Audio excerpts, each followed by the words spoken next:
absolutely still. Suspicions based on movement. I've seen things you people wouldn't believe. Wait a minute. You ain't heard nothing yet. You've seen its face. The eyes, Chico, they never lie.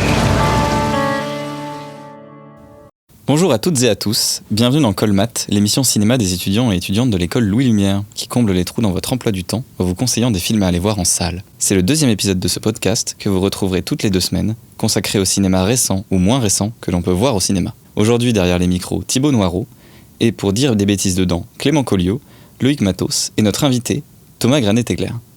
Bonsoir la compagnie. Et cet épisode, comme tous les épisodes de Colmat, se divisera en 2 parties. Dans la première, on aborde 2 films d'actualité sortis pendant les 2 semaines d'intervalle entre chaque podcast. Et ensuite, chacun de nous va vous recommander un film plus ancien qui ressort dans les salles de cinéma. 5 films nous attendent donc aujourd'hui, et pas des moindres. On commence par le thriller dans le monde de l'aéronautique Boîte Noire, avant d'attaquer l'adaptation titanesque de Dune par Denis Villeneuve. Et pour les plus vieux films, on s'échappe dans les rêves avec le film d'animation Paprika de Satoshi Kon. On s'invite à un match de water-polo communiste pour Palombella Rossa de Nanni Moretti. Et on part vers un Hollywood en crise avec Le point de non-retour de John Borman. Donc on commence par Boîte Noire. J'ai des doutes sur le crash. Il y a un problème avec la boîte noire. Elle a été falsifiée. Vous avez intérêt à avoir raison. Je comprends pas qu'on ait pu lui confier l'enquête. Il a encore entendu des sons fantômes. J'ai vu que vous aviez signalé des problèmes de gouverne sur le 800. Il y a eu un attentat. T'es le premier à l'avoir entendu. Ce que j'ai entendu, c'est une putain de suite d'incohérences. T'es en train de te monter la tête. La vérité sur le crash, moi je la connais. Vous êtes allé trop loin. Ce que t'as fait, tu l'as fait pour toi. T'es prêt à marcher dessus pour prouver tes délires.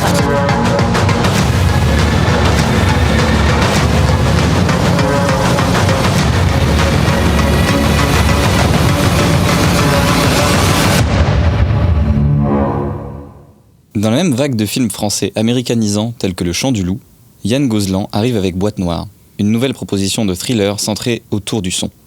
Après un crash d'avion responsable de plus de 300 morts, Mathieu Vasseur, incarné par Pierre Ninet, va être chargé d'enquêter en écoutant les échanges des pilotes grâce à la boîte noire de l'avion qui a tout enregistré. Un terroriste est rapidement accusé, mais Mathieu va persister dans son enquête, certain que des détails ont été omis. Seul contre tous, il va devoir mener son enquête. Mais a-t-il seulement raison ? Marchant dans les traces de plusieurs cinéastes américains de la paranoïa, tels que De Palma ou Coppola, le film arrive-t-il à la cheville de leur plus grand film, ou en tout cas, nous convainc-t-il ? Eh bien, pour ma part, le film me convainc plutôt à moitié. J'ai l'impression que c'est un film qui a beaucoup de potentiel, qui a pas mal d'idées et pas mal de références, et je vais y revenir, mais disons qu'il ne les pousse pas au bout et qui est quand même un peu entravé par certains impératifs, un petit peu de pathos ou de spectaculaire. Alors tu mentionnais Le Chant du Loup, et c'est vrai qu'il y a pas mal de ponts entre les 2 films, le fait que ce soit centré sur l'écoute, le fait que Pierre Ninet et François Civil soient très amis, et d'ailleurs le précédent film du réalisateur de Boîte Noire était avec François Civil, et aussi on pourrait dire une certaine tendance à vouloir jouer au cinéma américain, mais avec des dialogues qui sonnent un petit peu moins authentiques, on pourrait dire. Donc il y a évidemment cette première référence parce que le film est sorti juste à côté. D'ailleurs, les films partagent aussi le même chef opérateur, qui s'appelle Pierre Cotreau. Mais moi, Boîte Noire m'a surtout rappelé des films où j'ai l'impression que c'était une tentative française un peu de s'inspirer d'une certaine mouvance du cinéma de suspense ou du thriller. Alors j'ai pensé pas mal à The Ghostwriter de Roman Polanski pour certaines scènes de filature en voiture. J'ai pensé aussi à Déjà Vu de Tony Scott pour une séquence très précise dans le film où le personnage enquête sur un des autres enquêteurs du bureau de la BEA qui enquête sur les crashs d'avion, qui a disparu, et donc il va consulter des vidéos de dashcam, donc c'est-à-dire des vidéos prises par une caméra qui est placée à l'avant de la voiture et qui enregistre un peu tout ce qui se passe devant le pare-brise. Et donc il y a toute une scène où il va essayer de suivre en voiture le trajet qu'il devine dans la vidéo, qui est une scène qui me fait beaucoup penser à Déjà Vu de Tony Scott, qui est un film où un personnage d'enquêteur a la possibilité, donc je fais très court parce que le plot du film est un petit peu complexe, mais qui a la possibilité de voir 3 jours dans le passé, donc c'est à peu près 3 jours dans le passé, et en fait va s'instiguer une sorte de course contre la montre entre lui et les images du passé qui ne peut pas sur lesquels il ne peut pas revenir en arrière. Et donc il y a une sorte d'idée visuelle assez géniale dans Déjà Vu, qui est que le personnage voit en même temps ce qu'il a devant lui, la route, les voitures à éviter, et en même temps l'image qu'il poursuit qui date de 3 jours avant. Donc c'est littéralement une course contre le temps. Bref, donc dans Déjà Vu, c'est une scène assez excellente, mais là on sent que le réalisateur esquive un petit peu cette idée-là dans Boîte Noire. Moi, je suis d'accord avec ce que tu disais, Clément, sur le fait que c'est un film qui essaye un peu de prendre les codes du thriller tels qu'on les connaît, assez politique, où il y a une sorte de complot sous-jacent dans l'histoire d'un personnage qui cherche à obtenir une certaine vérité.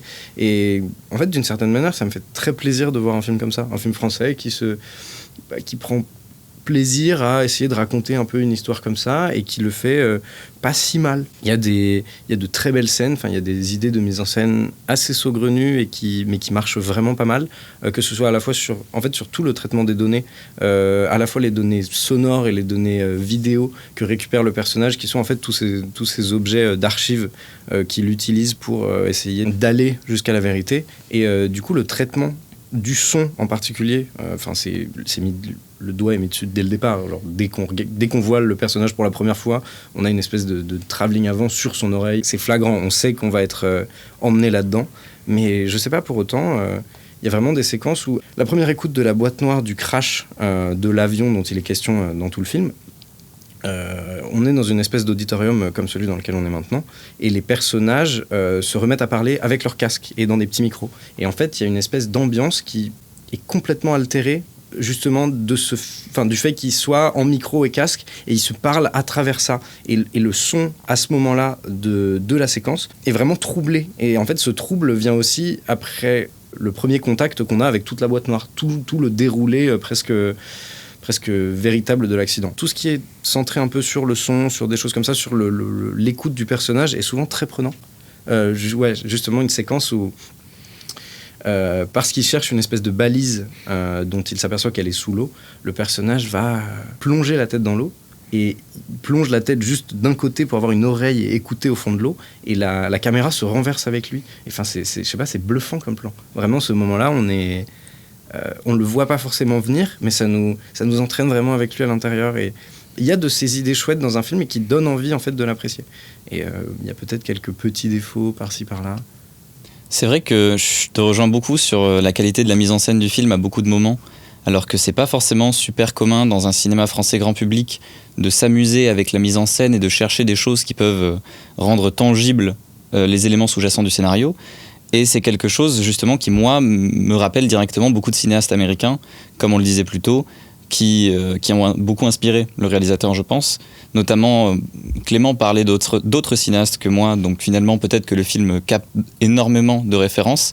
Mais moi, c'est plus des cinéastes comme De Palma, avec justement l'obsession du son qu'on retrouve dans Blowout, ou ce qu'il fait dans Snake Eyes, avec cette sorte de premier plan séquence d'introduction, pendant lequel tout le film va essayer de revenir. Et c'est ce qu'ils font aussi dans Boîte Noire, en commençant par un long plan séquence du crash de l'avion. Ça, c'est un film plus évident, c'est Conversations secrètes de Coppola, où c'est vraiment le film de paranoïa sonore que tout le monde connaît, où le son qui devient une obsession pour le personnage va envahir sa vie privée, va envahir tous les aspects, et cette sorte de trouble dans le son va devenir son trouble personnel. Pour moi, un gros problème du film que j'ai eu beaucoup de mal à dépasser, c'est l'écriture de dialogue. En fait, pour moi, les dialogues, ils sont très écrits et ils sont rendus très difficiles à porter. Je pense que tous les acteurs du film sont très bons.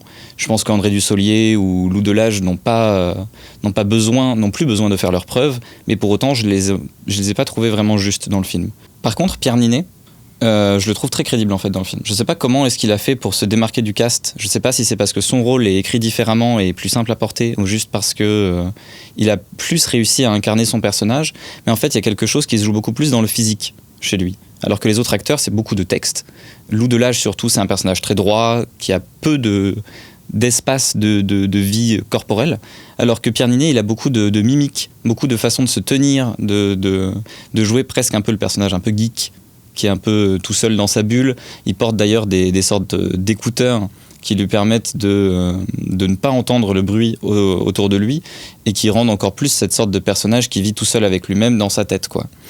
Par contre, pour revenir sur la mise en scène du film, en fait, ironiquement, je trouve que les scènes les moins bien mises en scène du film doivent en fait être les scènes d'écoute.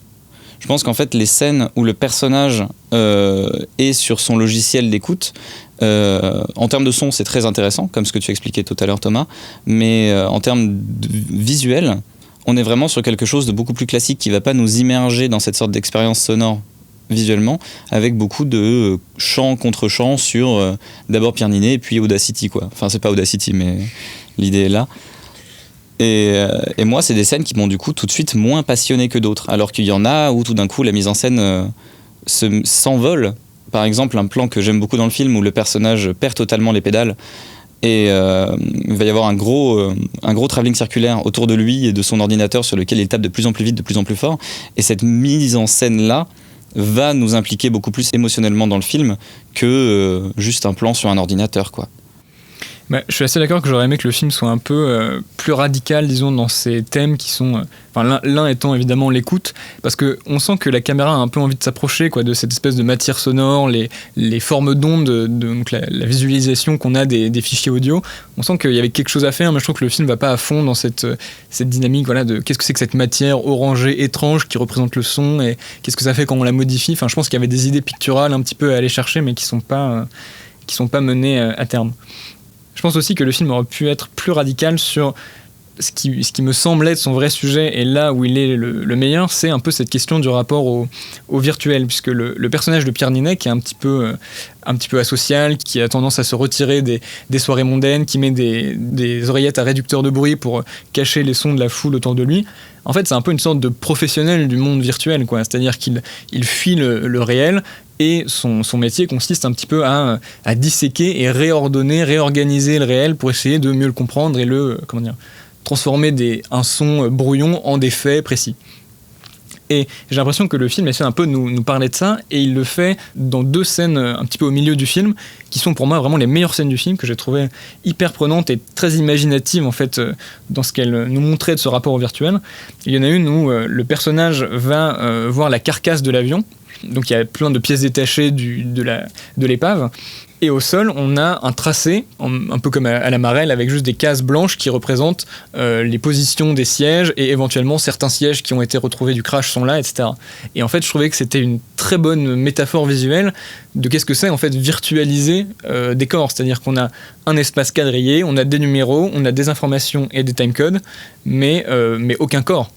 C'est une scène que moi j'aime beaucoup dans le film. C'est peut-être un peu tiré loin, mais je trouve qu'il y a le même effet que ce que réussit à faire Lars von Trier dans Dogville, c'est-à-dire vraiment minimaliser un espace et des objets pour que d'ensuite ce soit au spectateur, et donc là à Pierre Ninet, de vraiment recréer cet espace dans sa tête. Et ensuite, ce qui est d'autant plus intéressant, c'est que donc, Pierre Ninet, son personnage qui s'appelle Mathieu Vasseur, s'immerge un peu dans cet espace et essaie de revivre le déroulé des événements. Et là, l'idée de mise en scène, c'est que le personnage se retrouve à l'écran transporté dans l'avion juste avant le crash. Donc comme si pour lui, un petit peu cette construction virtuelle du réel se substituait au réel, quoi. Lui, là où il est à l'aise, c'est cette espèce de recréation du réel par ce prisme qui est purement mental. C'est ça qui le fait un peu passer par un fou auprès de tout le monde, parce que lui arrive à se faire une tellement bonne carte mentale de l'accident et de ce qui a pu se passer, qu'il est vraiment projeté dans l'avion 5 minutes avant le crash. Mais le truc, c'est que de ce fait, tous les éléments qu'il apporte pour preuve ensuite lui sont réfutés en permanence, puisqu'on lui dit mais non, c'est pas possible qu'il y ait eu un chariot à cet endroit-là, enfin qu'est-ce que vous pouvez en savoir rien qu'à la bande-son, et lui le visualise très clairement, et donc il y a ce côté un peu prodige qui peut parfois peut-être presque sembler un peu trop dans la façon dont c'est raconté, parce qu'on se dit bon ok, il a tout à fait compris ce qui se passait, mais est-ce qu'il a vraiment pu entendre passer un chariot? Je rejoins tout à fait ce que tu dis, mais du coup ce serait intéressant de se voir ce personnage qui à ce titre-là aussi se construit son propre réel par les interfaces un peu numériques, quoi. Et il y a une scène, donc qui est la 2e scène dont je voulais parler, qui est une scène où justement il regarde les vidéos dashcam, donc les vidéos prises par la caméra à l'avant de la voiture, et en fait il les défile pendant assez longtemps, et il finit par s'y voir lui-même. Il se voit dans les fichiers enregistrés par la caméra, et à ce moment-là il y a une sorte un peu de bascule pour le personnage, où il comprend que il est un peu lui-même pris au piège, quoi, de ce monde virtuel. On peut pas s'y complaire à ce point sans se retrouver à un moment pion de ce système-là. Donc il y a quelque chose un peu de manien, un peu du cinéma de Michael Mann dans cette façon de voir le rapport au virtuel. D'ailleurs, il y a un moment où le film cite un plan de Hacker, qui est le dernier film de Mann, où on voit quelqu'un qui tape sur un clavier vu de dessous, un peu comme si c'était de l'envers du clavier, du côté des informations. Mais je trouve que le film n'est pas assez radical et c'est dommage qu'il s'embarrasse à essayer d'aller vers le thriller paranoïaque ou vers un peu le drame conjugal par certains moments, alors que pour moi c'était plutôt ça son vrai sujet. D'ailleurs, à la fin du film, on est sur des plans d'aéroport à l'extérieur et du tarmac. C'est aussi une scène qui rappelle un moment dans Hacker, sauf que dans Hacker, l'idée de génie, c'est de faire le point sur l'immensité bétonnée des avions, comme une sorte de cartographie comme ça du réel. Et là, dans ce film-là, il ne le fait pas, et j'étais un peu déçu à ce titre-là. C'est vrai qu'on peut reprocher au film de peut-être pas assez aller loin dans son côté auteuriste et de pas assez prendre d'initiative, mais force est de constater quand même que la séance à laquelle on est allé voir le film était comble, et ça fait plaisir de voir un film comme ça qui essaye de nouvelles choses, ou en tout cas qui essaye de renouveler petit à petit la façon de faire du cinéma français, qui peut plaire à autant de gens et intéresser autant le public. Oui, parce que c'est de bout en bout, c'est quand même un film assez captivant, oui, malgré certains petits problèmes de scénario qu'on peut déceler a posteriori, ou de séquences parfois dialoguées, comme tu disais Clément, qui sont un peu jouées de manière très rigide, ou de personnages même qui sont parfois rigides. Dans l'absolu, c'est un film qui marche bien. Moi, j'étais pas en haleine, mais je me suis senti assez tendu pendant toute la séance, et j'avais qu'une envie, c'était de connaître la vérité aussi. Et c'est ce que ça cherche à faire, et c'est un film efficace. C'est vrai que, en fait, il y a beaucoup de thrillers paranoïaques, je trouve, qui n'arrivent pas à garder cette question-là de est-ce que le personnage a tort ou est-ce que le personnage a raison. Par exemple, je trouve que dans Shutter Island, c'est assez raté et que je ne crois jamais que le personnage a raison. Mais là, moi, j'étais vraiment beaucoup dans le doute. Et le film a réussi souvent à me faire basculer du côté de « Ah, est-ce qu'il a raison ? Ah non, en fait. Ah si. Ah... » Il est autoritaire. Bon, après Boîte Noire, on passe à Dune. Dad, what if I'm not the future of House Atreides? A great man doesn't seek to lead. He's called to it. But if your answer is no, you'll still be the only thing I ever needed you to be. My son. If anything happens, will you protect Paul? With my life.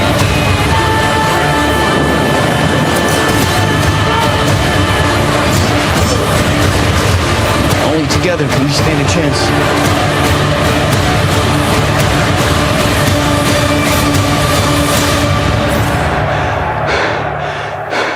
It's time.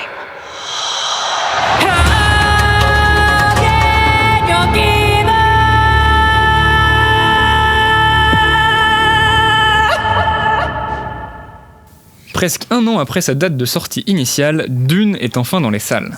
C'est la nouvelle adaptation de science-fiction par le Canadien Denis Villeneuve, après Premier Contact et Blade Runner 2049, qui nous raconte le voyage initiatique du jeune Paul, héritier des Atreides, l'une des familles les plus puissantes de l'Imperium galactique, dépêché sur la planète de sable Arrakis, convoitée pour sa précieuse ressource, l'épice. Une quête de soi entre les manigances de la famille rivale Harkonnen, la découverte du peuple natif des Fremen et ses propres visions de l'avenir. 45 ans après la tentative avortée d'Alejandro Jodorowsky et 37 ans après l'adaptation compliquée du livre par David Lynch, Dune était particulièrement attendue par les amateurs du cinéma de Villeneuve et par les fans de l'œuvre originale de Frank Herbert, dont tu fais partie, Thomas. Oui, j'ai découvert l'univers il y a quelques années, parce que quand j'ai entendu parler de Jodorowsky's Dune, de Frank Pavich, parce que je suis assez fan de Jodorowsky, et j'ai entendu dire un jour qu'il avait tenté de faire dans les années 80 cette adaptation immense d'un roman de science-fiction dont il voulait faire une aventure, une espèce de trip immense dans lequel il y aurait eu à la fois Mick Jagger, Orson Welles et Salvador Dali. Donc c'était vraiment quelque chose qui donnait pas mal envie, et ça m'a donné très envie de lire le livre aussi et de me plonger un peu dans cet univers et voir ce que justement il avait autant à donner à des grands réalisateurs et ce que eux pouvaient chercher dedans. Et du coup, j'ai lu en fait juste les deux premiers grands tomes de la saga il y a quelques années, mais je suis très très fan, et je trouve que c'est C'est un univers riche qui donne envie de se projeter dedans. Et je pense que visuellement, on s'imagine beaucoup à partir de celui-ci. Il y a beaucoup de mystères qui planent sur la planète d'Arrakis et sur la gestion en fait sociétale par les Fremen de la planète, de l'écologie de leur planète et des choses comme ça. Et tout du long, pendant que l'histoire avance, moi j'ai vraiment eu ce désir permanent d'en découvrir davantage. Et ça marche très très très bien. Et c'est un univers beau, c'est des personnages assez forts. Et j'ai vu l'adaptation de David Lynch, qui est sortie du coup, comme tu le disais Clément, il y a maintenant 37 ans. Le problème, même s'il y a de très très belles idées, que ce soit dans les costumes ou dans les décors, même dans l'image en fait. C'est assez fou comme film et je pense que j'invite qui que ce soit a un peu envie de voir un film de science-fiction fou à aller le voir. Mais c'est dur à encaisser quoi, parce que ça a trop vieilli. Il y a des idées comme par exemple, il y a énormément de voix off, de dialogues qui se passent souvent en voix off ou juste dans les pensées des personnages, donc ça fourmille de dialogues un peu à tout va. C'est une adaptation un petit peu ratée mais qui a des belles choses. Mais étant assez fan de Denis Villeneuve et sachant qu'il peut avoir cette épure dans sa mise en scène et dans les histoires qu'il raconte, j'avais confiance en le fait qu'avec des moyens modernes, il serait capable d'adapter l'histoire sans que ça devienne quelque chose de trop fantasque. J'avais rien vu sur le film, j'avais rien lu sur le film avant qu'il sorte, c'est juste, je pense, l'adaptation ou le film que j'ai le plus attendu de ma vie. Mais moi, j'ai adoré. Voilà, j'ai vraiment adoré voir ça. C'est une illustration quasi parfaite de tout ce que je me projetais dans le livre, de tout ce que je m'imaginais à partir de ce qui est raconté sur l'histoire, la planète, les décors, même tout ce qui va vraiment dans le chara-design, que ce soit dans les costumes des personnages, mais même les vaisseaux, des choses comme ça. Tout est absolument magnifique dans la façon dont c'est mis en œuvre. Et vous étiez avec moi quand on est allé le voir, mais moi j'étais à mon siège et je frissonnais juste d'enfin voir ça et à la juste valeur de ce que pour moi ça méritait. Moi qui ai vu pas mal de films de Denis Villeneuve, j'avais un peu des réserves. En allant voir le film, j'avais des doutes. En fait, c'est un cinéaste que je trouve toujours, enfin pas toujours, mais souvent assez froid, qui sait toujours de faire de très très belles images et qui est vraiment un technicien hors pair, qui sait comment cadrer les choses, qui sait comment filmer les choses, les éclairer, les sonoriser, mais qui sait rarement donner corps à ces histoires, donner corps à ces personnages. Et donc je m'étais dit, avant d'aller voir le film, ça va sûrement être un film très beau, mais peu émouvant. Et en fait, c'est exactement ce que j'en ai pensé. C'est un film qui sait exactement, comme tu le disais Thomas, retranscrire l'univers du roman. Même si j'ai pas lu le roman, je sens vraiment une sorte de passion de Villeneuve pour l'œuvre de base, et vraiment une intention très forte et très noble de rendre à ce livre tout l'imaginaire visuel que se sont créés les lecteurs. Je te rejoins parce que j'ai trouvé que le film était assez dense, quoi. On sent que c'est un film de Villeneuve qui lui fourmillait d'envie, quoi, d'intrigue, de background, de décor, de texture et de bruit. Enfin, le design sonore dans le film, et je pense c'est une des plus grandes armes, je pense, de Villeneuve au travers de sa filmographie. Mais on sent qu'il a envie de faire une sorte de film-monde, quoi, qui reprend absolument l'univers entier et qui nous y plonge. Enfin, qui nous y plonge en partie, puisque du coup, le film est en fait que la partie 1 d'un supposé diptyque qui devrait arriver. Qui devrait arriver si le premier film fonctionne. J'ai trouvé que les impératifs narratifs un petit peu de saga entravaient un peu cette envie de film-monde. Enfin, j'ai l'impression que, notamment dans la première partie du film, on sent que l'intrigue est un petit peu rushée, les scènes de dialogue un petit peu explicites dans leur façon de faire de l'exposition, et que ça desservait un tout petit peu ce que Villeneuve avait envie de faire, de poser des cadres, laisser vivre un univers, nous laisser nous immerger dedans. Quelque chose d'assez ironique concernant le cinéma de Villeneuve, je l'ai entendu par Roger Deakins, qui a été son chef opérateur sur plusieurs de ses films, tels que Prisoners, Sicario ou Blade Runner 2049, pour lequel il a eu l'Oscar de la photo. C'était pendant une interview où il expliquait que selon lui, la beauté visuelle d'un film, c'était une entrave. C'est-à-dire que pour lui, à partir du moment où tu regardes une image de cinéma et que ton premier réflexe face à cette image, c'est de te dire que c'est beau, ça t'éloigne du film, ça t'éloigne de la narration et ça te fait faire ce pas de côté qui te sort du film. Et en fait, c'est quelque chose que je trouve très ironique parce que tous les films de Denis Villeneuve éclairés par Roger Deakins sont d'une beauté exceptionnelle. Et vraiment, pour moi, le plus gros exemple, c'est le film Sicario, que je trouve techniquement impeccable, mais avec lequel j'ai beaucoup de mal à m'attacher avec les personnages et à son histoire. Et il a par exemple beaucoup de plans de ciel exceptionnellement beaux, des nuages et des couleurs folles, mais dès que ces plans-là sont filmés, je me dis « Waouh, quel beau nuage, quel beau ciel !» C'est incroyable, comment est-ce qu'ils ont filmé ça ? Je suis plus avec les personnages du tout. Et là, c'est quelque chose qui m'arrive beaucoup pendant le film, où je trouve même que de temps en temps, dans ses cadres et dans la façon dont il travaille ses images, on tombe presque du côté de l'artwork. C'est un mot que tu avais utilisé, Thomas, quand on était sorti du film, et et en fait, je comprends pourquoi est-ce que ça peut plaire à des aficionados du roman, parce que ça a cette idée-là de créer visuellement toutes ces choses que tu t'es imaginées en lisant le livre. Clairement, ça c'est, je pense, le plus gros reproche qu'on pourrait un peu faire au film, même je pense qu'il y a une grosse différence entre la perception qu'on en a quand on l'a lu et quand on l'a pas lu, parce que je veux dire, on n'a pas les mêmes attentes, on connaît pas l'univers de la même manière, et à quelques dialogues près, parfois je savais comment les séquences allaient se passer, et là n'était pas le mystère pour moi. Il y a des moments où le film donne presque la sensation d'être une très très très grande fresque illustrative de ce que sont les livres, à la hauteur de ce que j'attendais, est vraiment absolument magnifique. Mais du coup de n'être qu'un gros artbook du film qui ne va peut-être pas toujours assez loin. En y repensant depuis, j'ai quand même trouvé qu'il y a beaucoup de séquences, beaucoup de choix qui donnent une force au film que tu n'as pas dans le livre. J'ai le souvenir de plusieurs ralentis de choses, par exemple dans les attaques. Je ne sais pas si vous vous rappelez de cette attaque où les troupes impériales attaquent les Fremen et descendent dans une espèce d'ancienne turbine et descendent au ralenti. Cette espèce d'embuscade qu'on a à ce moment-là, le plan au ralenti est magnifique. Il fait frissonner. Mais le truc, c'est que d'un autre côté, ça, c'est quelque chose que seul le film peut apporter à ce moment-là.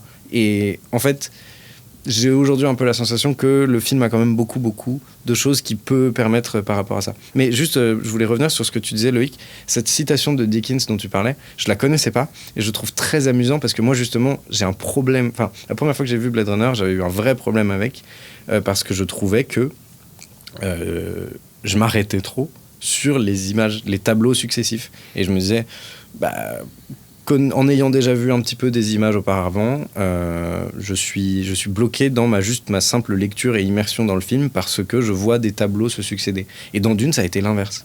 Dans Dune, j'ai vu, mais dès le départ, presque plan après plan, genre presque tous les plans du film, des successions de tableaux que j'ai trouvé sublimes.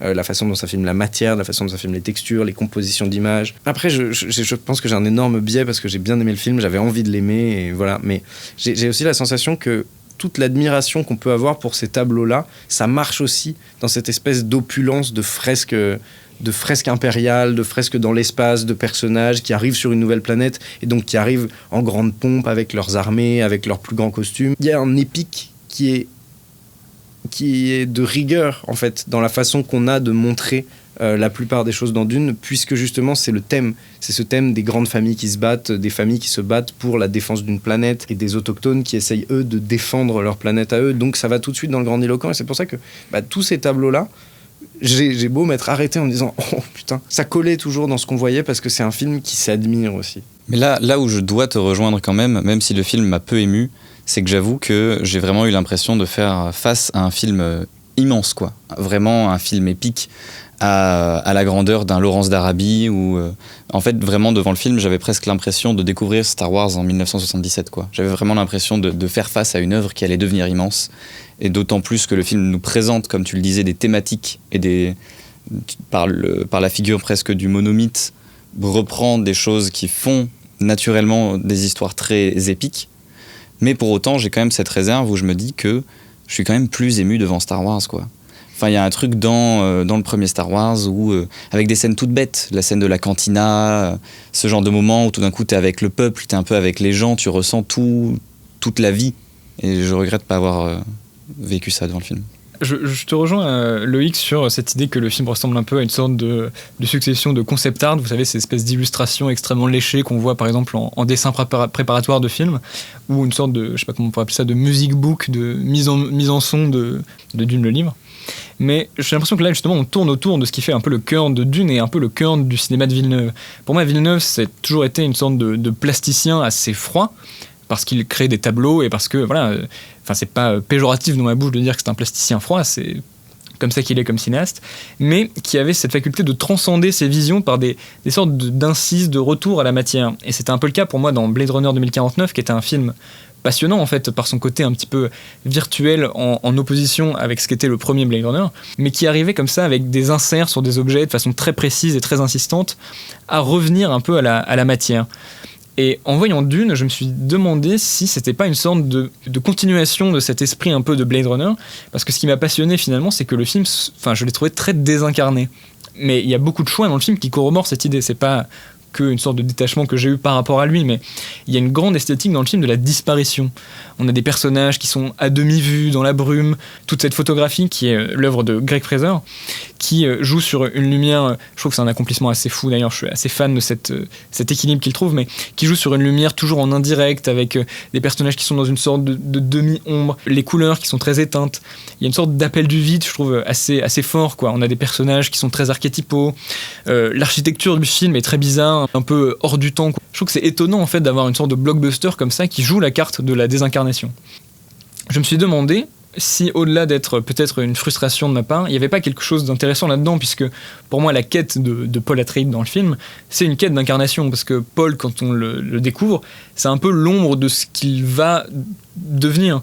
C'est-à-dire que c'est presque une sorte de patrimoine génétique sur pattes qui, de par sa filiation avec son père qui est duc d'une grande maison et avec sa mère qui est liée à une sorte de culte, on va dire, très puissant, est amené à devenir une sorte de prophète. Mais en même temps, qu'est-ce que c'est une prophétie ? C'est le moment où vient s'incarner une légende millénaire, quoi. Et donc ça m'a beaucoup intéressé dans le film, cette dimension de désincarnation, mais alors le fait que le film se coupe en fait à peu près peut-être au milieu, on va dire, de l'histoire qu'il veut nous raconter, fait qu'il laisse un petit peu d'une certaine manière son défi dans la deuxième partie, c'est-à-dire le moment où il va falloir incarner, quoi, où ce trajet du personnage va aboutir à quelque chose où cette esthétique-là est un petit peu perturbée, même si je trouve qu'on a quand même un peu des bribes.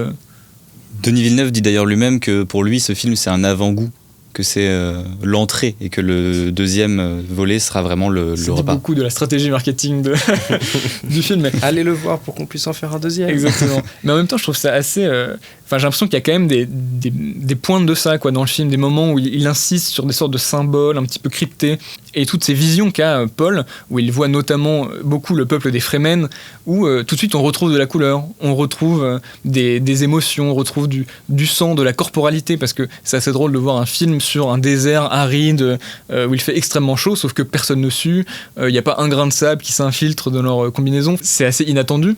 Et au fil du film, on voit que Paul va commencer à saigner à un moment de la fin du film, où il prend un coup au visage. Il y a quelque chose un petit peu de cette incarnation à venir, je trouve, qui apparaît dans le film. Donc, j'ai envie de dire, et malgré moi, je souscris à la stratégie marketing du film, que j'ai envie de voir la suite pour voir ce que va donner cette démarche de Villeneuve. Et voilà, j'ai un peu l'impression un peu comme Ad Astra, qui est un film qui m'avait pas mal intéressé, mais en même temps laissé sur ma faim. Un film qui joue cette carte d'un personnage extrêmement froid par rapport au monde qui l'entoure. Et du coup, ça crée en tant que spectateur un rapport hyper bizarre, parce que c'est très compliqué d'être investi pour lui. En même temps, c'est un dilemme très intéressant, c'est un cœur de personnage très intéressant. Après, c'est pas pour le défendre ou essayer de... Enfin, si, c'est presque pour essayer de le justifier un peu.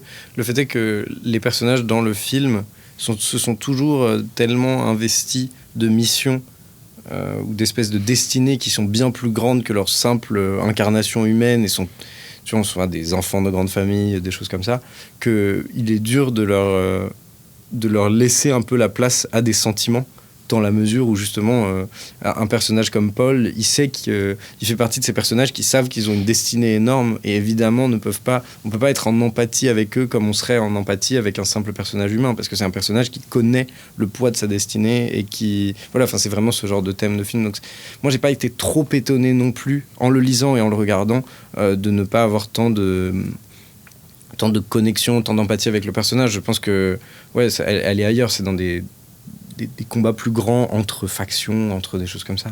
Là où je te rejoins partiellement, c'est qu'en fait je trouve que c'est pas uniquement envers le personnage de Paul qu'on a peu d'émotion et d'attachement, c'est envers tous les personnages. Mais même je vois que Denis Villeneuve lui-même ne prend pas forcément à cœur de rendre les vies et les histoires de ces personnages très émotionnellement.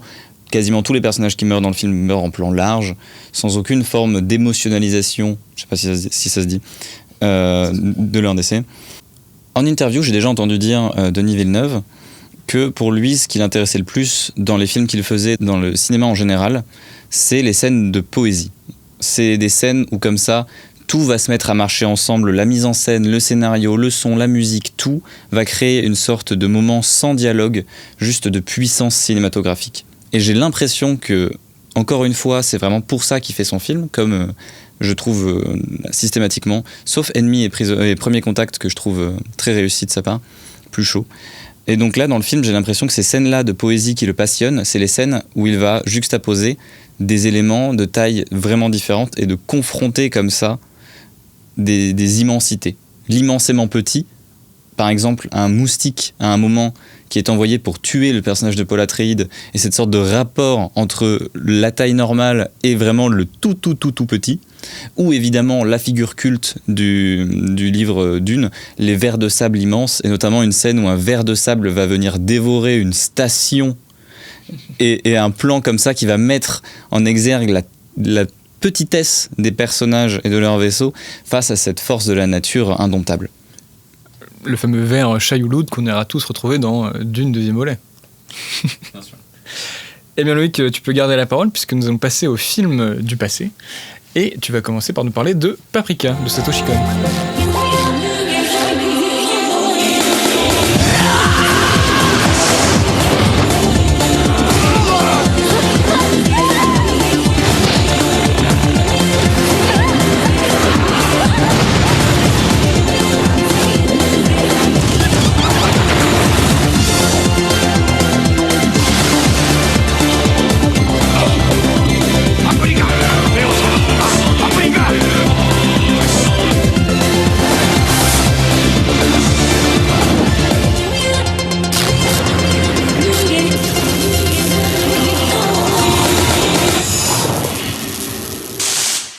Le film Paprika, c'est un film assez compliqué à résumer. En gros, ça raconte un traitement psychothérapeutique qui consiste à explorer les rêves de ses patients pour guérir leur traumatisme. Dans l'histoire, c'est une technologie balbutiante et un voleur va récupérer les premières inventions qui permettent donc d'explorer les rêves et va s'en servir pour rentrer dans les rêves des gens et les manipuler. Et on suit donc l'inventrice de ce système et un policier qui était un cobaye, ou en tout cas qui servait pour les premières expériences de ce traitement-là, qui vont chercher à retrouver le voleur. Mais le problème, c'est que le voleur va se servir de ces machines pour brouiller les pistes et il va envahir le monde réel avec les rêves des gens. Et c'est ça qui est fascinant dans le film, et fascinant à travers la forme du film d'animation aussi, parce que Satoshi Kon, c'est vraiment un cinéaste de l'animation qui sait se servir de ce médium pour proposer des images vraiment différentes. C'est un film qui va mélanger les zones, qui va mélanger le réel et le rêve, qui va, à plusieurs moments d'ailleurs, littéralement détruire presque son image, faire envahir visuellement les deux en même temps. C'est une thématique qu'on retrouve toujours chez Satoshi Kon, cette sorte de mélange de personnages, avec un personnage toujours à deux facettes. Dans Perfect Blue, c'est le public et le privé. Dans Tokyo Godfather, c'est le regard des autres et la réalité. Dans Millennium Actress, c'est la fiction et le réel. Et ici, c'est le rêve et la réalité. C'est un film qui est vraiment super, et toutes les thématiques du film, même tout le travail du film va chercher là-dedans. Par exemple, la musique de Suzumu Hirasawa, elle mélange beaucoup la voix, donc la chair, le corps, et l'électro. Et va comme ça créer une sorte de zone de brouillon où les deux vont venir se mélanger. Pour vous convaincre encore plus, c'est un des films qui a notamment inspiré Christopher Nolan pour écrire et réaliser Inception. Et pour certains, il a fait un peu plus que s'en inspirer. Où passe le film, Loïc ? Le film passe au Brady dans le cadre d'une rétrospective Satoshi Kon, et je vous invite à voir tous ces films qui ne sont malheureusement au nombre que de 4 parce que le pauvre réalisateur est mort très jeune, ce qui est vraiment dommage alors que son travail était exceptionnel. On va passer du Brady au Forum des images pour le film de Thomas. Thomas, tu vas nous parler de Palombella Rossa de Nanni Moretti. E tu per favore, non farcela esplodere. Oh! Non è uno sport per signorine. Ti ho dato un pugno. Ma non in una fase di gioco, durante una conversazione. Lui ha usato un'espressione fastidiosa. È tardi, ormai l'intervista è in stampa. Trend negativo. Trend negativo, io non parlo così. Non penso così. Trend negativo.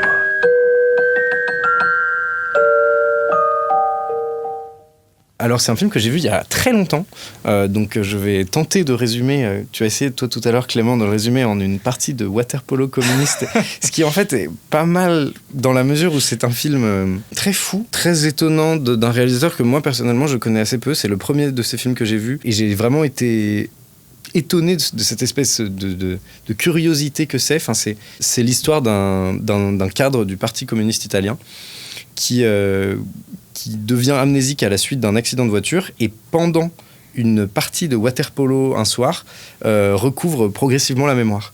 Et en fait, ça le met, lui, au milieu d'une espèce de fourmillement d'activités où il y a à la fois des journalistes, des supporters, des gens qui sont là pour voir le match, des gens qui sont là parce qu'ils ont une dent contre lui à l'échelle politique.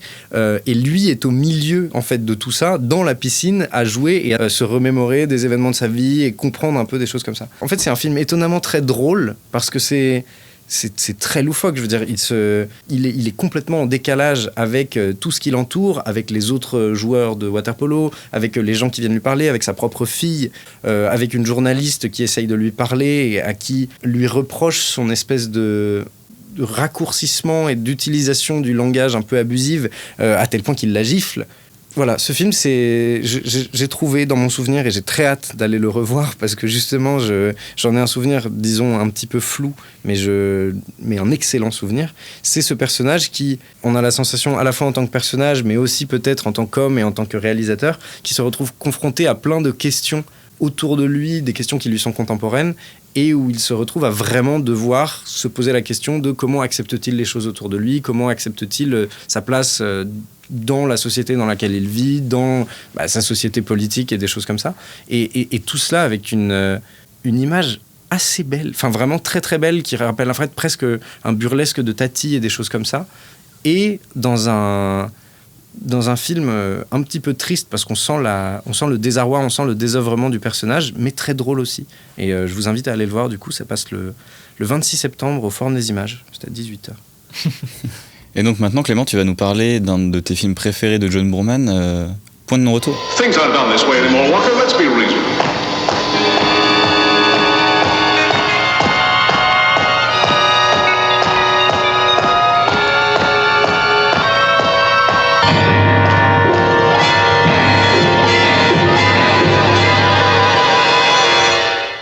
Le Point de non-retour, donc c'est un film de John Boorman, comme tu viens de le dire, un réalisateur qu'on connaît notamment pour Délivrance, qu'il a fait en 72, ou Excalibur, ou La Forêt d'Émeraude, qu'il a fait dans les années 80.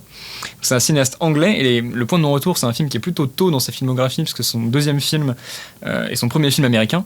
Et donc c'est important de savoir que le film est sorti en 1967, puisque c'est un film qui se place exactement dans ce que, notamment le dernier numéro de Revue et Corrigé appelle le Hollywood Breakdown. C'est-à-dire un moment où le cinéma américain classique entre en crise, et avant que ce cinéma se régénère dans ce qu'on appellera le nouvel Hollywood, donc à partir de la toute fin des années 60. Et donc Le Point de non-retour, c'est une sorte de film assez étrange entre le classique et le moderne, et il y a quelque chose d'assez passionnant là-dedans. Donc c'est un film qui commence par la mort du personnage principal. Ou presque, puisqu'il semble ensuite se remettre de ses blessures, mais cette espèce de mise à mort va instiller dans tout le film une sorte de climat étrange et un montage un petit peu dérangé, comme une sorte de flux de conscience un petit peu obscur qui mélange flashback, flash-forward. En fait, dès le premier plan du film, on passe le point de non-retour. Et ce point de non-retour, qu'est-ce qu'il va être ? Ça va être la mise en rapport d'un personnage classique, archétypal du cinéma américain, dans un décor et dans un univers de mise en scène, qui ne l'est pas, qui devient moderne. Parce que le personnage principal, donc, il s'appelle uniquement Walker, donc celui qui marche, celui qui avance. Et il est joué par Lee Marvin. Donc Lee Marvin, c'est une sorte de sale gueule un petit peu connu du cinéma américain classique, qui a joué notamment dans Liberty Valance de John Ford ou Règlement de compte de Fritz Lang. Et qui joue un personnage en quête de vengeance, qui veut tuer celui qui l'a piégé et l'a laissé pour mort, et récupérer l'argent qui lui est dû, puisqu'il est en train de faire un braquage. D'ailleurs, le film commence et se termine sur l'île d'Alcatraz, ce qui est quelque chose un lieu qui est vraiment chargé d'une mystique très forte dans le film. Et donc ce personnage, en fait, il va très vite être mis face à la vacuité de son entreprise. Il retrouve l'homme qu'il veut abattre, mais disons que ça ne lui apporte absolument pas satisfaction. Il poursuit une sorte de société complètement abstraite et désincarnée, comme on en verra beaucoup dans les films des années 70, à qui il veut absolument demander la somme de $93,000, sauf que, en fait, face à ces gens, c'est une somme absolument dérisoire, donc ils sont presque à lui rironner et dire « Mais attendez, mais personne ne va vous filer $93,000 parce que ça ne représente absolument rien pour nous, quoi ».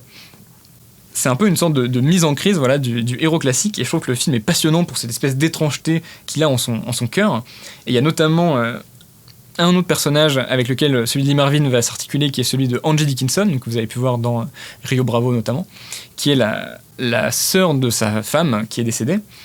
Et il va se nouer un petit peu une sorte de relation entre eux. Il y a notamment un moment très bizarre où elle lui parle à travers les haut-parleurs d'une maison, comme si c'était une sorte de métafilm, en lui disant « Mais qu'est-ce que tu fais là ? Qu'est-ce que tu cherches dans la vie ?» Et il y a surtout une scène, et je conclurai là-dessus, où ils passent la nuit ensemble, et le lendemain matin, alors que lui s'apprête à partir, elle lui demande « Mais quel est mon nom de famille ?» Lui, il la regarde et lui dit « Mais quel est mon prénom ?» Et aucun des deux ne répond. Et on a l'impression qu'en fait, eux-mêmes se cherchent une identité. Ça passe où donc ? Eh bien, ça passe le 24 septembre au Christine Cinema Club, et j'espère que ça repassera plus tard.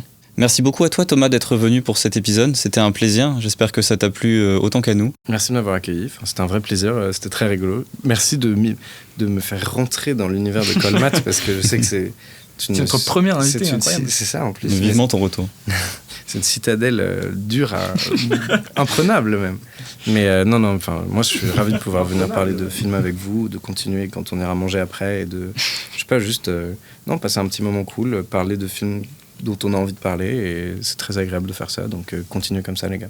Merci beaucoup Thomas, on remercie aussi au sein de Louis Lumière, Laurent Stellin, Franck Joanny et Eric Urbain.